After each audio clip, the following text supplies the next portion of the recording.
Je sais que la plupart des dissidents, des gens qui réfléchissent, des journalistes, de tous ceux qui essayent d'étudier un petit peu le système politique français et de ce qui se passe en France, sont parfaitement conscients que l'élection de M. Macron a été montée par le club Bilderberg, qui supervise à peu près tous les gouvernements, qui voulait absolument que ce soit un de ses membres qui soit placé à la tête de la France pour anéantir ce pays et en terminer avec les droits de l'homme. Ça, c'est une évidence pour la plupart des gens qui sont réellement informés. Après, les gens qui ne sont pas si bien informés et qui n'ont pas étudié tous les schémas cachés des réalités politiques et géopolitiques, pour cela, ils sont bien conscients quand même qu'il y a eu tellement de manipulations, de triches aux élections, en particulier dans les plus grandes villes, donc là où ça a le plus d'incidence. Je pense que même ceux-là, aujourd'hui, sont quand même conscients que, d'abord, ils ont été menés en bateau pendant des années avec les histoires de gauche-droite et que tout ça, ça n'arrive à rien, que c'était juste une caste qui jouait à ce jeu pour toujours se garder le pouvoir.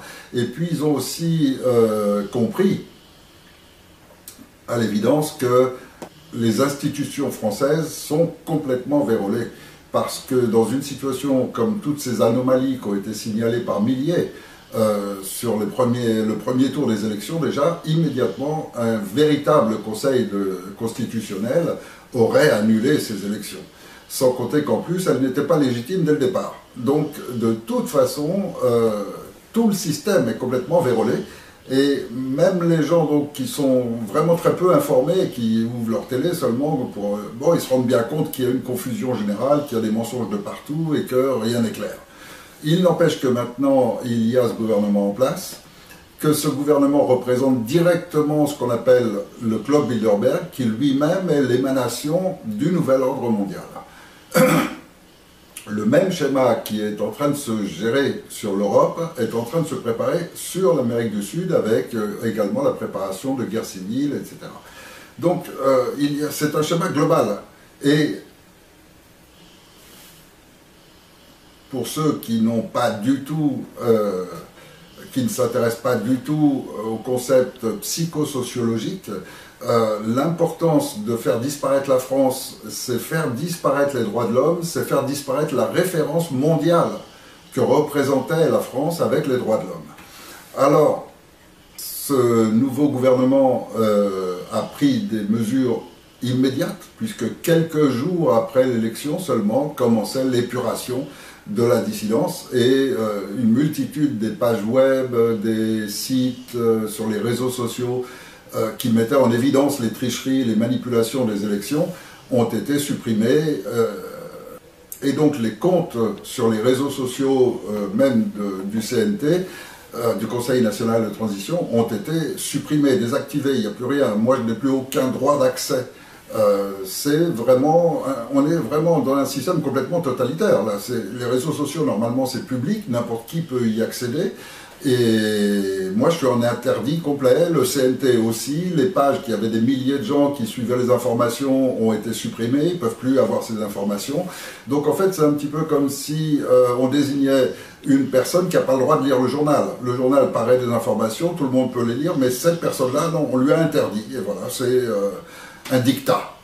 Et ce dictat fait que nous n'avons plus aucun accès aux réseaux sociaux. Alors, les informations vont être beaucoup plus limitées. Les gens qui sont les mieux informés de France sont réunis actuellement dans ce Conseil national de transition et ce sont eux qui transmettaient toutes ces informations et qui maintenant sont de plus en plus limités à le faire. Il y aura donc le programme de ce nouveau gouvernement qui sera le programme affiché, celui qu'on vous fera apparaître dans les médias, etc. Et il y aura la réalité qui, elle, ne sera pas affichée, qui sera cachée derrière et qu'on ne pourra plus dénoncer. Et donc, là, il y a un vrai besoin maintenant d'une opposition, mais d'une vraie opposition.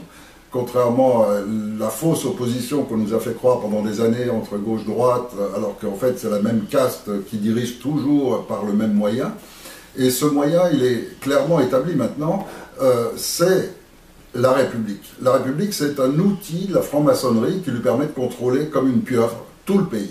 Il contrôle la justice, contrôle les forces armées, contrôle tous les postes clés. Et en mettant à la tête de la France un responsable du club Bilderberg qui peut et qui supervise toutes les sectes et toute la franc-maçonnerie, alors forcément maintenant l'information va être de plus en plus limitée, le droit d'opposition est pratiquement inexistant, il n'existe plus aucune opposition à ce mouvement qu'on appelle globalement le nouvel ordre mondial et qui est bien connu, je crois, de tout le monde, puisque dans tous les coins sur Internet, on voit cette fameuse phrase de M. Sarkozy qui a été mis en France pour ça, pour justement mettre la France sur cette attaque des droits de l'homme et faire disparaître les droits de l'homme. M. Sarkozy a clairement dit « Nous imposerons notre nouvel ordre mondial et personne ne pourra nous empêcher de le faire ». En clair, rien ni personne ne peut empêcher leur plan d'aboutir. Bon. Ce nouvel ordre mondial, n'importe qui peut aller sur Internet, voir, poser les mots « nouvel ordre mondial », simplement en rajoutant mensonge, vérité derrière, enfin ce qu'on veut.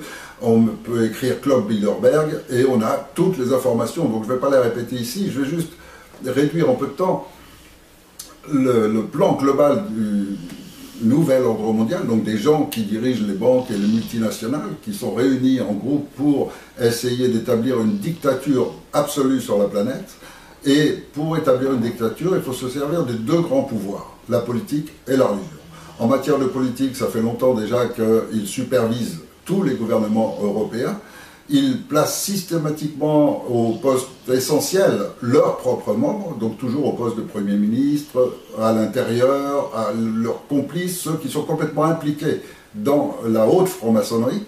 Et puis, sur le plan religieux, ils pénètrent chacune des trois principales religions qui couvrent l'Europe, donc le judaïsme, l'islamisme et le christianisme.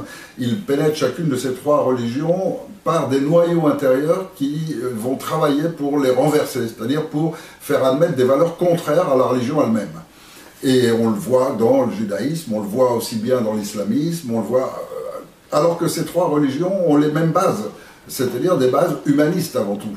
Et des bases où on respecte les enfants, des bases où on respecte les vieux, des bases où on respecte le voisin. Enfin, je veux dire, c'est basé sur la tolérance, sur la paix, sur...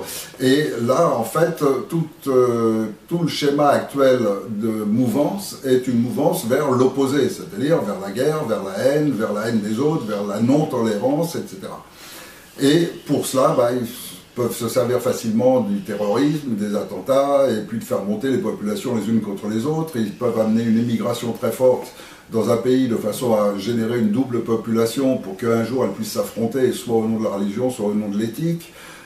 Voilà, c'est de la manipulation tout ça, et tous ceux qui veulent aller prendre le temps de chercher vraiment et de fouiller, de passer quelques heures sur Internet à partir de ces mots, et de préférence dans une autre langue que le français, puisque le français est complètement censuré, donc il y aura moins d'informations, mais ceux qui ne peuvent pas faire autrement, qui le voient même en français, on trouve beaucoup d'informations qui permettent de se faire une vision claire.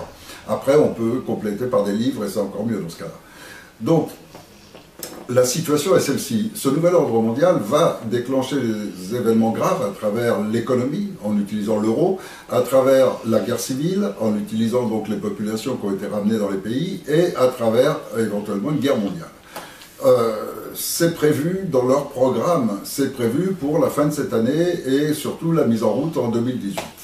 Alors, il faut une opposition, une vraie opposition à cela. Alors, quel est le moyen concret d'écarter cette caste qui est une oligarchie, qui contrôle tout, par son système, qui est la République, qui n'a jamais fait fonctionner dans aucun pays. Il n'y a pas un seul pays dans l'histoire du monde qui s'est porté bien de la République. Ça a toujours servi exclusivement à la corruption.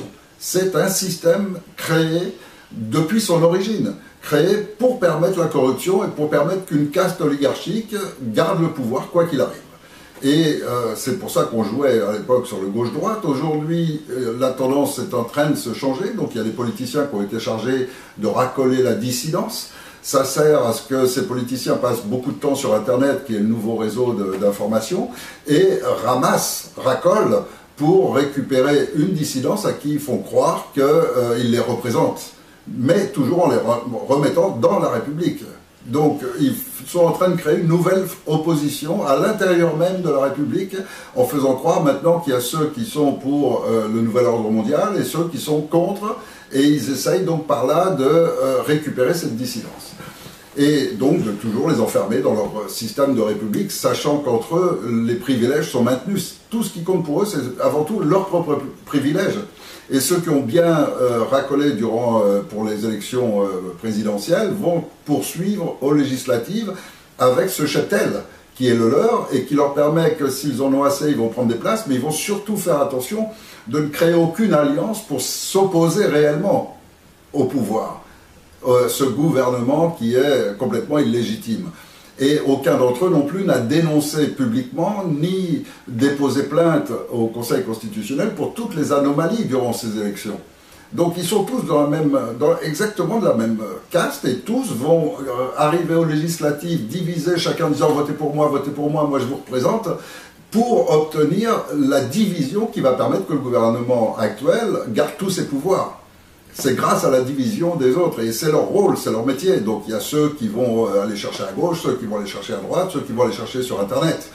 Et voilà, toujours en faisant croire aux gens, suivez-moi, je vous représente. Donc voilà, il faut une vraie opposition à tout cela, à tout ce système. C'est pas des bonhommes qu'on remplace l'un par l'autre qui changeront quoi que ce soit tant que c'est la même caste. C'est vraiment le système qu'il faut changer. C'est annuler cette république et partir sur un autre mode de gouvernance. Et il y en a beaucoup d'autres qu'on ne diffuse pas, qui ne sont pas répandus, mais il suffit de savoir lire, et puis il y a plein de bouquins qui offrent des systèmes beaucoup plus intelligents, beaucoup plus justes, et surtout empêchant la corruption générale qu'a installée la République. Ce qui empêche qu'actuellement ils détiennent le pouvoir, même si c'est illégitimement, parce qu'ils ont mis à la tête des forces armées et de la justice leurs principaux membres, et à partir de là, donc, ils contrôlent la population. Et si on veut aujourd'hui empêcher les événements qui sont en train de préparer la destruction de la France, le seul moyen, c'est une révolte générale du peuple. Et là, ce serait une révolte guerrière, ce serait une révolte civile, ce serait une révolte de violence qu'on peut éviter, et c'est ce qu'on essaye de faire par l'aspect juridique, à savoir qu'il faut pour virer ces gens-là, il n'y a pas d'autre moyen que la force.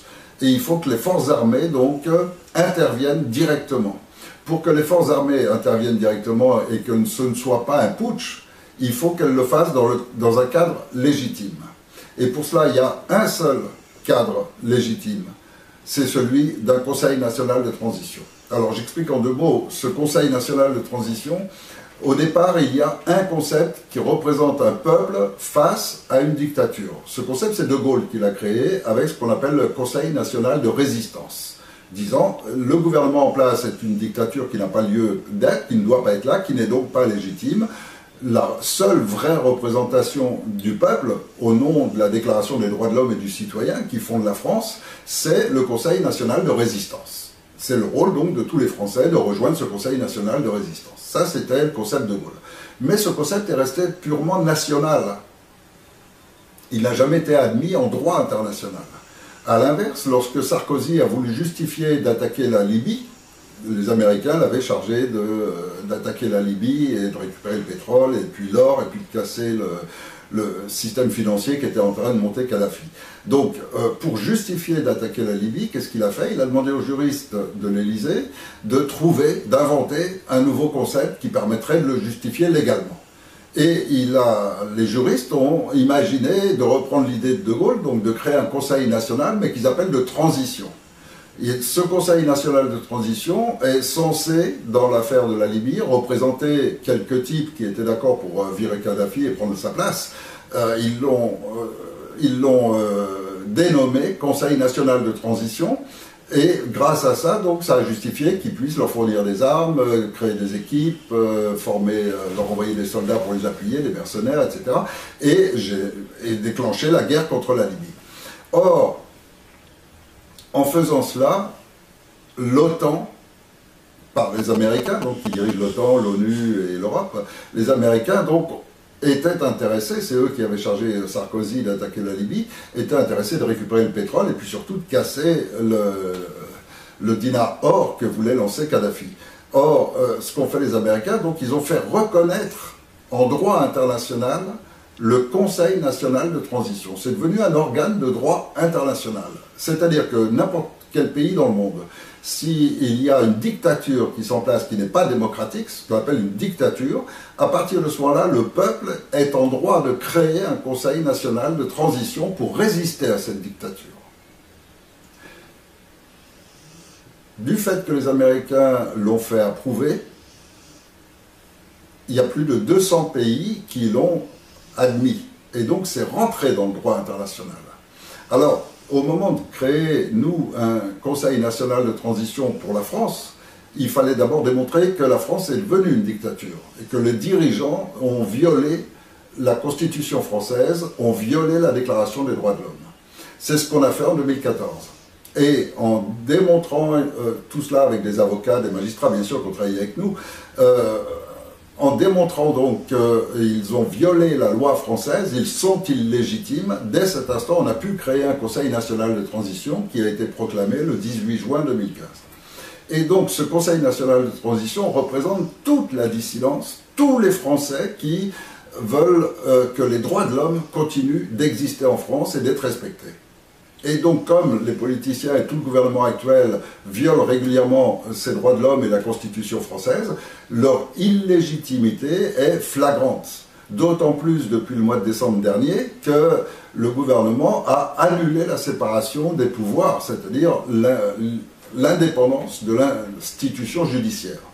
C'est-à-dire que maintenant, la justice, depuis le mois de décembre, la justice n'est plus rendue en France au nom du peuple, comme il est indiqué sur tous les tribunaux, dans tous leurs documents, etc.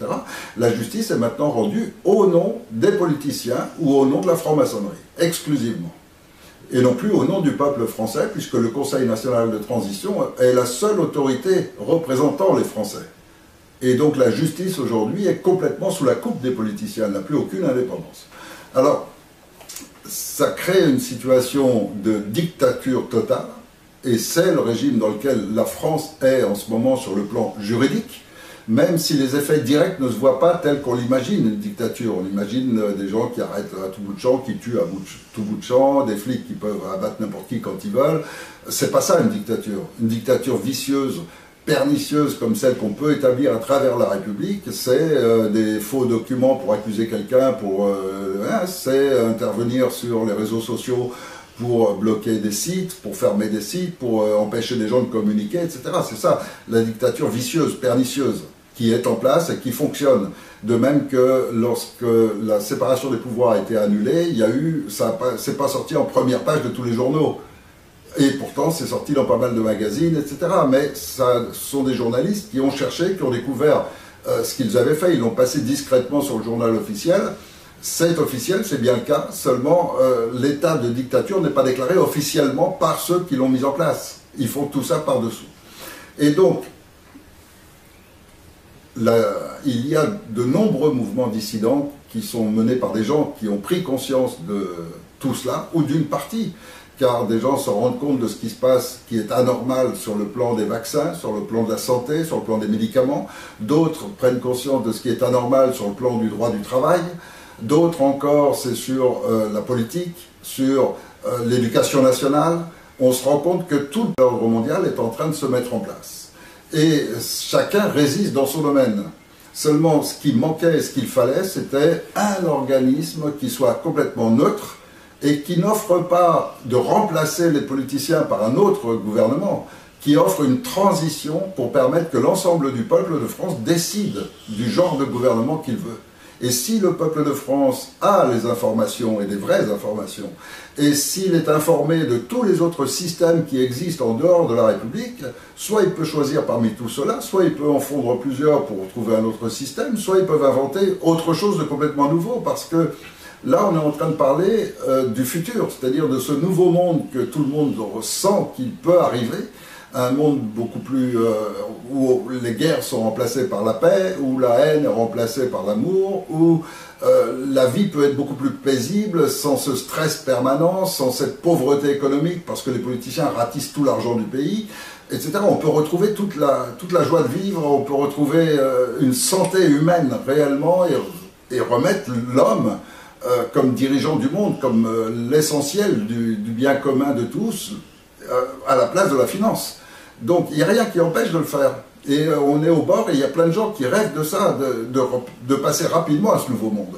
Seulement, tous ceux qui font des propositions dans ce sens le font avec leurs idées et ils ne s'accordent pas entre eux. Donc il y a un tas de mouvements dissidents différents, aucun ne parvient complètement à se faire entendre et tous veulent aboutir selon leurs idées.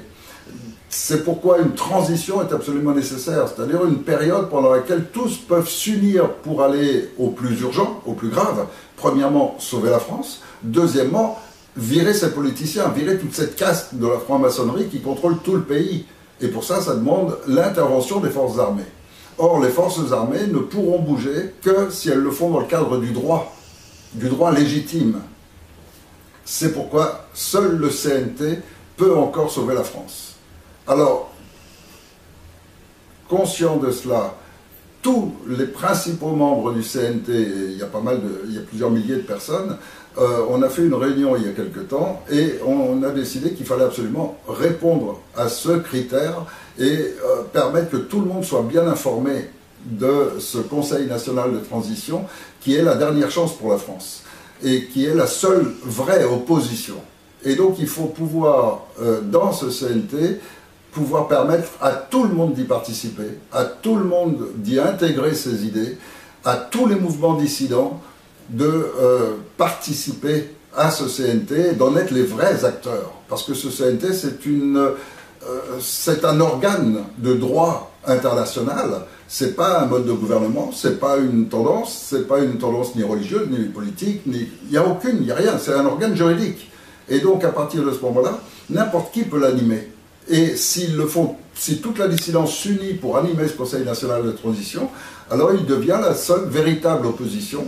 Et cette opposition déclarée devient en même temps une protection pour chacun de ses membres dissidents, pour chacun de ses mouvements.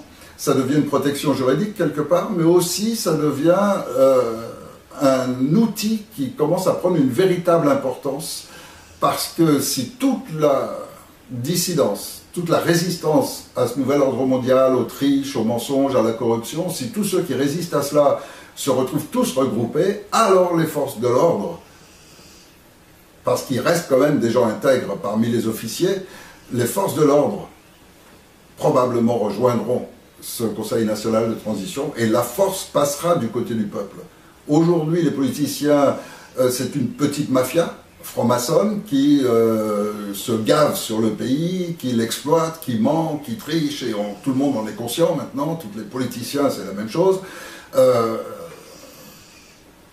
Comment ils y parviennent? Uniquement parce qu'ils ont la force de leur côté, parce qu'ils ont réussi à abuser les policiers, les gendarmes, les militaires, à travers les officiers qu'ils choisissent eux-mêmes, qu'ils placent là, qui sont la plupart donc de la franc-maçonnerie, et qui sont là pour manipuler les troupes. Et ces troupes sont totalement abusées, etc. Mais beaucoup d'entre eux sont en train de s'éveiller, parce qu'ils ont Internet aussi. Et grâce aux réseaux sociaux, justement, jusqu'à présent, ils pouvaient capter énormément d'informations, etc. Et beaucoup d'entre eux nous ont déjà rejoints ce Conseil national de transition. Seulement, ils le feront en masse si toute la dissidence est unie. Donc ça, c'est le travail qu'on commence maintenant. Pour unir cette dissidence, il faut un visage, il faut une tête, il faut un personnage. Et lorsqu'on a fait une réunion donc, avec tous les principaux membres du CNT, il a été décidé que ce serait moi qui devrais assumer ce rôle. Alors, ce n'est pas un rôle glorieux, ce n'est pas des ambitions, ni rien, j'ai aucune ambition politique, ça ne m'intéresse pas. C'est uniquement, je suis l'homme de la transition. C'est-à-dire que j'ai participé activement à la création du CNT, j'ai participé activement à préparer cette transition qui garantit l'absence de chaos, qui garantit que la France se redresse en à peine quelques mois.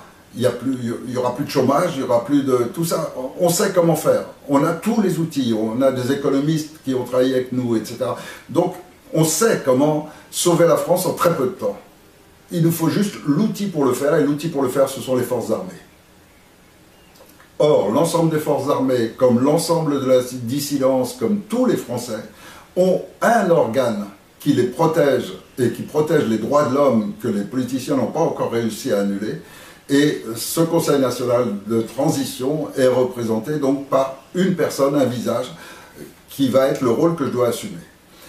Pourquoi? Parce que d'abord, je suis un des initiateurs et des fondateurs de tout ce qui est en place, parce que je suis aussi un des principaux lanceurs d'alerte depuis plus de 15 ans. J'ai beaucoup d'avance dans la connaissance de tout le schéma et de tout leur fonctionnement. Et parce que aussi, je suis complètement neutre, c'est-à-dire je ne joue que le rôle de coordonnateur, et pas plus que cela. C'est-à-dire donc de permettre aux gens de s'exprimer, de permettre que n'importe quel groupe, on a en ce moment beaucoup de gens qui arrivent de l'UPR, qui ont été déçus, ce qui est complètement normal, ils ont pris conscience qu'ils s'étaient fait complètement rouler dans la farine.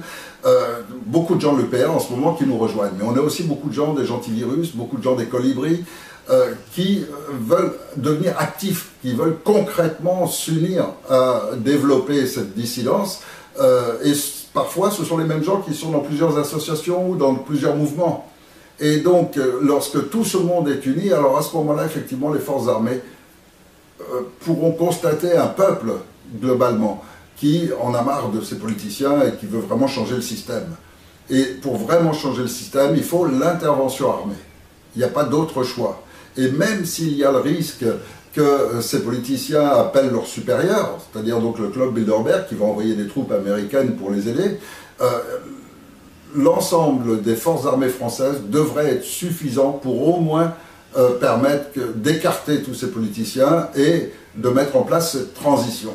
Cette transition, c'est juste une période où d'abord on sauve la France et ensuite l'ensemble du peuple français, y compris surtout tous les jeunes, puisque c'est leur monde dans lequel ils vont vivre après, pouvoir établir et rédiger les règles de vie qu'on installe à l'intérieur du pays, comment on met en place un gouvernement, quel genre de gouvernement, etc. Et tout ça se fait par les écoles, les lycées, les facultés, se fait par les mairies dans chaque village, etc., où tous les Français peuvent participer. Et le rôle du Conseil qui sera en place durant cette transition, ce sera seulement de mettre en place cette structure. C'est-à-dire de permettre qu'il n'y ait pas un Français qui ne puisse pas venir exprimer ses idées, participer s'il le souhaite. Il y en a qui n'auront pas envie, mais enfin, peu importe. Tous ceux qui le souhaitent doivent pouvoir participer à établir ces règles de vie, ce qu'on appelle une constitution. Et quand on a une nouvelle constitution qui décidera le rôle de la justice, le rôle des médias, comment garantir leur indépendance, comment empêcher la corruption, comment ne pas permettre que les politiciens reviennent dans le futur, qu'on ait une constitution qui nous garantisse des droits, qui garantisse la justice, on aura fait un pas immense en avant et là tous les Français seront motivés à le faire, et tous ces jeunes qui aujourd'hui se suicident entre les jeux vidéo, la drogue, l'oubli d'une manière ou d'une autre, tous ces jeunes vont retrouver une vraie motivation parce qu'ils auront un pays à reconstruire. Parce que plus que le pays, c'est toute la planète qui est en danger. Et beaucoup de gens en sont conscients. Et en étant conscients que si un peuple se lève, il va être suivi par d'autres peuples, alors c'est vraiment sur toute la planète des changements importants qui vont avoir lieu et que peuvent déclencher ces premiers. Parce que les Français ont toujours été l'image et le symbole des droits de l'homme. Et si un peuple français aujourd'hui rédige une nouvelle constitution, eh bien cette constitution, il est très probable qu'elle servira de modèle à beaucoup d'autres, qui peut-être l'amélioreront, feront encore mieux, j'en sais rien. Mais toujours est-il que c'est encore de la France que partira le mouvement humaniste qui va sauver la Terre de ce qui est en train de se passer. Parce que la destruction, elle est globale. Elle touche tous les domaines, elle touche les animaux, elle touche les plantes, elle touche absolument tout le monde, entre les OGM, entre les faux vaccins, entre les faux médicaments, la destruction des mers, des océans, enfin vraiment, on est vraiment en danger. Et nos enfants risquent de ne pas du tout voir la planète comme nous on l'a vu. Et donc c'est vraiment urgent maintenant que toute la dissonance s'unisse. Alors il fallait que quelqu'un se décide à assumer le rôle, parce que je vais être forcément la première cible. J'ai l'âge qu'il faut pour le faire, j'ai la connaissance suffisante dans tous ces schémas et dans tous les domaines, économie, santé et autres, qui me permet de pouvoir aider ou guider ou coordonner les activités de tous. Et donc je vais assumer ce rôle jusqu'à ce qu'on réussisse à établir cette transition qui sauverait la France en quelques mois. Et là, ce qui est urgent, c'est que le plus de Français possible maintenant rentrent dans ce Conseil national de transition, c'est-à-dire s'enregistrent dessus, parce qu'on a un réseau sécurisé d'information entre nous, qui nous permet qu'au moins, même s'ils nous ont coupé tous les réseaux sociaux, même s'ils nous ont bloqués d'un peu partout, au moins on peut toujours correspondre nous entre nous. Et si on arrive à être assez nombreux, alors on aura les moyens aussi de se faire connaître du grand public, c'est-à-dire d'accéder aux grands médias, parce qu'on aura le nombre. Et aujourd'hui, il n'y a que cela qui compte. Donc, unir la dissidence, ça ne pouvait être possible que par un organe neutre. Et ça, c'est la transition, qui ne cherche pas ni à prendre le pouvoir, et puisque c'est les autres qu'on installe. C'est vraiment un concept que chacun peut lire en détail sur le site web, et qui permet d'être véritablement juste, équitable pour tout le monde. Et c'est pour ça que déjà beaucoup de mouvements de la dissidence nous rejoignent, et je crois que tous les autres vont suivre également. Après, il y a toujours des affaires personnelles, des affaires d'ego, des affaires où on va voir, lui il est vieux, j'aime pas les vieux, je veux un jeune, un autre il n'a pas mis de cravate, donc il n'est pas de confiance, ou alors c'est le contraire, il a mis une cravate, donc je l'aime pas. Bon, on ne pourra jamais empêcher ce genre de stupidité. De même que, comme le gouvernement contrôle les réseaux sociaux, à chaque fois qu'il y aura une vidéo qui dit quelque chose, lorsqu'on essaye de discréditer une personne, alors on fait faire des vidéos qui disent le contraire, qui discréditent la personne, et quand on clique dessus, ça c'est l'organisation et c'est un service que vend Google, YouTube, enfin tout ça c'est le même groupe américain. Ils vendent à chaque gouvernement ce pouvoir, ce droit. Et donc les gouvernements l'utilisent pour que quand il y a une vidéo qui dérange trop, ils font paraître sur le côté d'autres vidéos pour discréditer celui qui est en train de parler. Bon, mais plutôt que de s'intéresser à la personne, il vaut mieux s'intéresser aux écrits, aux engagements, parce que ces écrits, ces engagements sont ceux de tous les dirigeants du CNT. Et les dirigeants du CNT, c'est tout le monde, c'est tous ceux qui le souhaitent participer. Et le mot dirigeant, c'est simplement animer ce CNT par ses idées, par ses concepts, par participer aux rédactions des documents, etc. Et c'est aussi utiliser les compétences de chacun. Dans tous les documents qu'il y a eu le travail d'économiste, il y a eu le travail de juriste, il y a eu le travail de... C'est un travail commun. Et chacun peut lire le résultat de ce travail.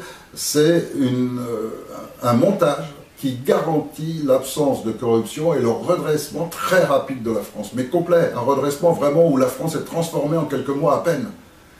Alors je crois que ça vaut la peine de mettre un peu de côté les idées ou les points de vue personnels ou les sensibilités qu'on peut avoir et ne s'occuper que de la valeur des textes. Et à partir de là, se dire voilà, ça c'est exactement ce que je voudrais, c'est bien. Ou alors ça ne me plaît pas, mais se fier au texte et pas celui qui écrit le texte. En matière du Conseil national de transition, ce qui compte, c'est pas ma personne, ou ma tête, ou mon âge, ou ma vie, peu importe, on s'en fiche. J'ai jamais prétendu être parfait, j'ai des défauts, j'ai des qualités, je suis un simple Français qui a pris de l'avance, peut-être, par énormément de lectures et d'études sur tous ces schémas et ce fonctionnement du nouvel ordre mondial. Mais c'est tout, je suis vraiment pas parfait. Et puis ceux qui prétendent l'être sont des menteurs, parce que personne ne l'est. Donc voilà, on est tous avec nos défauts, nos qualités, et ce qui compte pour l'instant, c'est d'aller à l'essentiel. Et l'essentiel, c'est de protéger nos enfants. Il n'est pas normal qu'en France, aujourd'hui, il y ait autant de parents qui se battent pour essayer de trouver les médecins qui acceptent de pas vacciner, mais quand même de mettre le tampon. Il y a une multitude de parents qui se battent pour sortir leurs enfants de l'école, parce que c'est un cauchemar, ça devient un cauchemar, cette école. Enfin bon, voilà, tout ça, je crois qu'il doit y avoir un éclair de conscience qui touche tout le monde, et puis qui nous atteigne tous, et puis que tout le monde se dise, voilà, il faut en finir avec ce système de fou, il faut arrêter. Et la solution aujourd'hui, c'est le Conseil national de transition.